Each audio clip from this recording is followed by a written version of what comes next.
Pria ini tidak sengaja melemparkan botol ke tumpukan dedaunan kering. Ternyata di dalam tumpukan daun itu terdapat sebuah mobil tua milik mendiang kakeknya. Ketika di dalam rumah, si pria menemukan kunci mobil tersebut dan ia pun membawa mobilnya ke jalanan kota. Namun di tengah perjalanan, mobil tuanya malah mogok yang membuat ia hampir kesenggol dengan sebuah truk.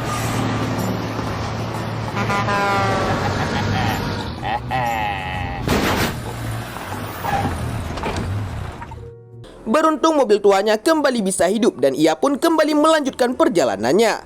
Tapi ia sangat terkejut ketika melihat truk yang hampir menyenggolnya tadi mengalami kecelakaan. Dan si pria sangat bersyukur apabila mobil tuanya tidak mogok. Sudah pasti dirinya lah yang akan mengalami kecelakaan.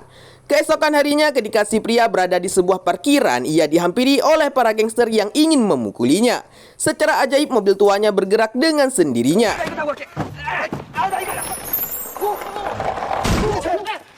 Ketika para gangster itu mengecek mobil bosnya, si pria mengambil kesempatan itu untuk melarikan diri. Namun para gangster itu malah mengejarnya.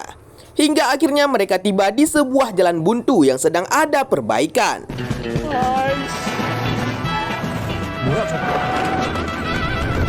Lagi-lagi mobil tuanya bergerak sendiri dan menabrak mobil si gangster itu dan lalu pergi dari sana.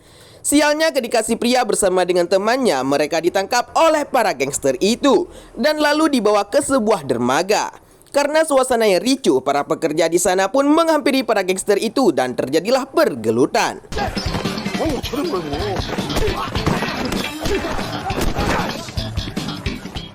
Sayangnya para pekerja itu pun harus kalah. Dan ketika bos gangster itu akan menghabisi si pria dan temannya, mobil tuanya lagi-lagi berjalan sendiri tanpa ada yang menyetir.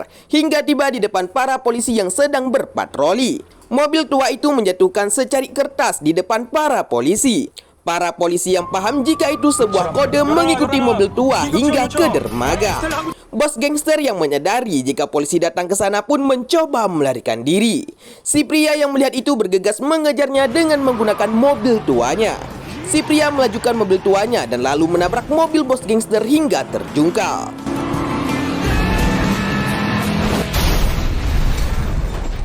Berkat keberaniannya, para polisi berhasil meringkus bos gangster dan para anak buahnya.